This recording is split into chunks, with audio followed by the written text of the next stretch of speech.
ሰላም ጤና ይስጥልኝ አድማጭ ተመልካቾቻችን፣ ለዕለቱ የያዝናቸውን ዋና ዋና ጉዳዮች ማሰማት እንጀምራለን። አብራችሁን ቆዩ። ከኢትዮጵያ ድንበር አቅራቢያ ደቡብ ሱዳን ውስጥ በሆስፒታል ላይ የአየር ጥቃት ተፈጸመ። ደቡብ ሱዳን ከኢትዮጵያ ጋር ከምትዋሰንበት ድንበር አቅራቢያ በሚገኝ ግዛት ውስጥ የአየር ጥቃት ከተፈጸመ በኋላ ቁጥራቸው በውል ያልታወቀ የእርዳታ ሰራተኞች የደረሱበት እንዳልታወቀ ኤምኤስኤፍ አስታወቀ። በደቡብ ሱዳን ጆንግሌ ግዛት ውስጥ በሚገኘው በድንበር የለሽ የሐኪሞች ቡድን የሚመራው ሆስፒታል ማክሰኞ ምሽት ላይ በደቡብ ሱዳን መንግስት ኃይሎች የአየር ጥቃት ተፈጽሞበታል ሲል የእርዳታ ድርጅቱ ገልጿል። የደቡብ ሱዳን መንግስት ግን እስካሁን ምንም አይነት አስተያየት አልሰጠም። እዚያው ጆንግሌ ግዛት ውስጥ ፔሪ በተባለ ስፍራ በሚገኝ የጤና ተቋም ላይ በተመሳሳይ ቀን ማንነታቸው ባልታወቁ ታጣቂዎች በተፈጸመ ሌላ ጥቃት ዝርፊያ ተፈጽሞ ተቋሙ ለአካባቢው ማህበረሰብ ጥቅም የማይሰጥ እንዲሆን ተደርጓል ሲል ኤምኤስኤፍ ገልጿል። ባልደረቦቻችን ጥቃቱን በመፍራት ከማህበረሰቡ ጋር አካባቢውን ለቀው በመሸሻቸው ምን እንዳጋጠማቸውና የት እንዳሉ እስካሁን አይታወቅም ሲል የሕክምና ተራድኦ ድርጅቱ ወይም ኤምኤስኤፍ አስታውቋል። ከቅርብ ጊዜ ወዲህ በመንግስት ኃይሎችና ፕሬዝዳንት ሳልቫ ኪርን ለመገልበጥ በማሴር ከስልጣናቸው ለተነሱት ለምክትል ፕሬዝዳንት ሪክ ማቻር ታማኝ በሆኑ ኃይሎች መካከል በጆንግሌ ግዛት ውስጥ ውጊያዎች እየተካሄዱ ነው። እነዚህም ግጭቶች ከሱዳን ተለይታ አዲስ ሀገር በሆነችው ደቡብ ሱዳን ውስጥ የእርስ በርስ ጦርነት መልሶ እንዲያገረሽ ያደርጋል የሚል ስጋት ፈጥሯል። ከፍተኛ የምግብ እጥረት ካለባቸው የደቡብ ሱዳን ክፍሎች መካከል አንዱ በሆነው ጆንግሌ ውስጥ ከፍተኛ የጤና አገልግሎት ፍላጎት ያለ ሲሆን ካለፈው ታህሳስ ወር ወዲህ በተካሄዱ ውጊያዎችና የአየር ድብደባዎች 280 ሺህ የሚገመቱ ሰዎች መፈናቀላቸውን የተባበሩት መንግስታት ድርጅት ገልጿል። ኤምኤስኤፍ እንዳስታወቀው ማክሰኞ ዕለት ከተፈጸመው የመጀመሪያ ጥቃት ቀደም ብሎ ጥቃት ሊፈጸም እንደሚችል መረጃ ደርሶት ነበር። በዚህ ምክንያት ከጥቃቱ ከሰዓታት በፊት ህመምተኞችና ሰራተኞች ለቀው እንዲወጡ ተደርጓል። አንድ የሆስፒታሉ ሰራተኛ ቆስሏል። እንዲሁም የሆስፒታሉ ዋነኛ መጋዘን በውስጡ ከነበሩ የህክምና አቅርቦቶች ጋር ወድመዋል ሲል ድርጅቱ ባወጣው መግለጫ ላይ አመልክቷል።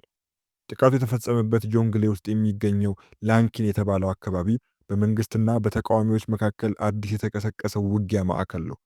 በጥቃቱ ወቅት የሆስፒታሉ ዋነኛ መጋዘን በመውደሙ የህክምና አገልግሎት ለመስጠት የሚያስፈልጉን በጣም ወሳኝ የሆኑ ነገሮችን አጥተናል ሲል ኤምኤስኤፍ ጨምሮ ገልጿል። ከጥቃቱ ጀርባ ማን እንዳለ ወዲያውኑ የታወቀ ባይሆንም ኤምኤስኤፍ ግን በአገሪቱ ውስጥ የአየር ጥቃት የመፈጸም አቅም ያለው የደቡብ ሱዳን ጦር ኃይል ብቻ ነው ሲል የአገሪቱን ሰራዊት ከሷል። የህክምና እርዳታ ድርጅቱ እንደሚለው ጥቃቶቹ በተፈጸመባቸው ላንኪንና ፔሪ በተባሉት ስፍራዎች ለ250 ሺህ ሰዎች የጤና አገልግሎት በመስጠት ብቸኛው በመሆኑ ተቋሞቹን ማጥቃት ማለት የአካባቢው ማህበረሰብን ያለምንም ጤና አገልግሎት የሚያስቀር ነው በማለት አስጠንቅቋል። ለጤና አገልግሎት ሰፊ ፍላጎት ባለበት በአገሪቱ ውስጥ የጥቃት ኢላማ መሆን ተቀባይነት የሌለው ነው ሲሉ የድንበር የለሽ የሐኪሞች ቡድን ኦፕሬሽን ማኔጀር ጉል ባድሻ ተናግረዋል።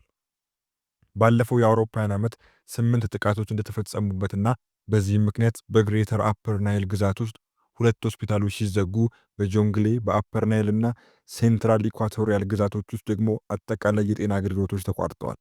በታህሳስ ወር የደቡብ ሱዳን መንግስት በተቃዋሚዎች ቁጥጥር ስር በሚገኙ ጆንግሌ ግዛት ውስጥ የሰብአዊ እርዳታ አቅርቦት ላይ እቀባ ጥሏል። ይህም የኤምኤስኤፍን አስፈላጊ የጤና አገልግሎት የመስጠት አቅም ውስን አድርጎታል። ደቡብ ሱዳን ነጻ ሀገር ከሆነች ከ2 ዓመት በኋላ በማቻርና በኪር ታማኝ ተዋጊዎች መካከል የመጀመሪያው የእርስ በርስ ጦርነት በአውሮፓውያኑ 2013 ተቀስቅሶ ነበር። የእርስ በርስ ጦርነቱ 400 ሺህ የሚሆኑ ሰዎችን ለሞት ከዳረገ በኋላ በ2018 በሁለቱ መሪዎች መካከል በተደረሰ የሰላም ስምምነት ቢቆምም በተቀናቃኝ ፖለቲከኞቹ መካከል ያለው ግንኙነት ሳይሻሻል በጎሳዎች መካከል ውጥረትና ግጭቶችን እየፈጠረ እስካሁን ቆይቷል።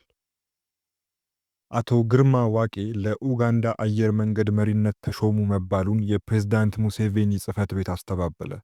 ጉምቱ የአቪዬሽን አመራር አቶ ግርማ ዋቄ የኡጋንዳ አየር መንገድ ዋና ሥራ አስፈጻሚ ሆነው ተሾመዋል መባሉን የኡጋንዳ ፕሬዝዳንታዊ ጽሕፈት ቤት አስተባብሏል። ባለፈው ሳምንት የኡጋንዳ አየር መንገድ ዋና ሥራ አስፈጻሚ ጄኒፈር ባሙትራቺ ከኃላፊነታቸው መነሳታቸውን ተከትሎ በኡጋንዳውያን የማህበራዊ ሚዲያ ተጠቃሚዎች ዘንድ የአቶ ግርማ ዋቄ ስም በተተኪነት ሲነሳ ሰንብቷል። ዛሬም የኡጋንዳ ወጣቶችና ሕፃናት ጉዳዮች ሚኒስትር ባላምባሩጋራ ባላም ኤክስ ላይ የሀገሪቱ ፕሬዝዳንት ዩዌሪ ሙሴቬኒ የአቶ ግርማን የአየር መንገዱ ዋና ስራ አስፈጻሚ አድርገው እንደሾሙ ጽፈው ነበር።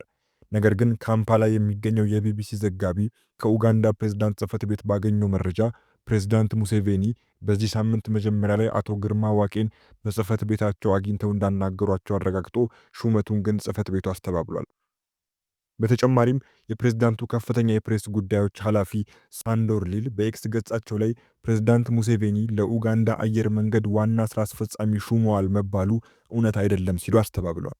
ነገር ግን ፕሬዝዳንቱ ከቀድሞ የኢትዮጵያ አየር መንገድ ዋና አስፈጻሚ አቶ ግርማ ዋቄ ጋር ረቡዕ ዕለት ተገናኝተው ከተለያዩ ጉዳዮች በተጨማሪ ስለ አቪዬሽን አስተዳደር ውይይት ማድረጋቸውን የፕሬስ ጉዳዮች ኃላፊ አመልክተዋል። ጨምሮም ኡጋንዳውያን ለአገሪቱ አየር መንገድ አዲስ ስራ አስፈጻሚ እንደተሾመለት ተደርጎ በማህበራዊ ሚዲያ ላይ የሚነገረውን ችላ እንዲሉ ጠይቀዋል። በአፍሪካ ቀዳሚና ትልቁን የኢትዮጵያ አየር መንገድን በዋና ስራ አስፈጻሚነትና በቦርድ ሰብሳቢነት የመሩት አቶ ግርማ ዋቄ በአፍሪካ ውስጥ ስኬታማ የአቪዬሽን ልምድ ካላቸው መሪዎች መካከል ጎልተው የሚታዩ ሲሆን ከኢትዮጵያ አየር መንገድ ባሻገር በሌሎችም ሰርተዋል። የፕሬዝዳንቱ ጽሕፈት ቤት ለአሁኑ አቶ ግርማ ዋቄ ለኡጋንዳ አየር መንገድ ስራ አስፈጻሚነት እንዳልተሾሙ ቢገልጽም ጉዳዩ ምናልባት በሂደት ላይ ሊሆን እንደሚችልና እውነታው በቅርብ ቀን ሊታወቅ እንደሚችል በካምፓላ የቢቢሲ ዘጋቢ ገልጿል።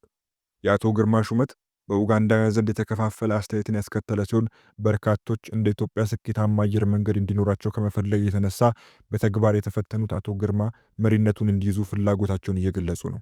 ሌሎች ደግሞ የአቶ ግርማን ብቃት ጥያቄ ውስጥ ሳያስገቡ አገሪቱ ውስጥ የዋና ስራ አስፈጻሚነቱን ቦታ ሊይዙ የሚችሉ ዜጎች ስለሚኖሩ እነሱ ላይ ማተኮር አስፈላጊ መሆኑን በመግለጽ ይከራከራሉ። በመጨረሻም በአሜሪካና በኢራን መካከል ያለው ሁኔታ ሊፈነዳ የሚችል ነው ስትል ሩሲያ አስጠነቀቀች። የሩሲያው የውጭ ጉዳይ ሚኒስትር ሰርጌይ ላቭሮቭ በአሁኑ ጊዜ በአሜሪካና በኢራን መካከል ያለውን ሁኔታ ሊፈነዳ የሚችል በማለት አደገኛነቱን ገልጸዋል። ላቭሮቭ ለሩሲያ መንግስት ዜና አገልግሎት ታስ እንደተናገሩት አገራቸው በኢራንና በአሜሪካ መካከል አደራዳሪ ሆና መቅረብ እንደማትፈልግም ተናግረዋል። ሩሲያ ያለውን ሁኔታ በመከታተልና በመገምገም ላይ ናት ሲሉ የውጭ ጉዳይ ሚኒስትሩ ሩሲያ በድርድሩ ውስጥ ሚና እንደሌላት አመልክተዋል። ጨምሮም ኢራንን ለሩሲያ የቅርብ አጋርና ጎረቤት ናት በማለት ሁኔታው እዚህ እንደደረሰ በመረዳት በኩል ግድ የማይሰጠን አይደለንም፣ ሁኔታው ለኢራን ብቻ ሳይሆን ለመላው የመካከለኛው ምስራቅ ጭምር አደገኛ ነው ብለዋል። ሰርጌይ ላቭሮቭ በምሳሌ በአካባቢው ባልታሰበ ሁኔታ ሊፈነዱ የሚችሉ ቦምቦች አሉ በማለት የትኛውም ስምምነት ላይ ከተደረሰ ተግባራዊ እንዲሆኑ ለመርዳት ዝግጁ መሆናችንን ኢራኖችና እስራኤሎች ያውቃሉ ብለዋል። ዘገባው የቢቢሲ ነው።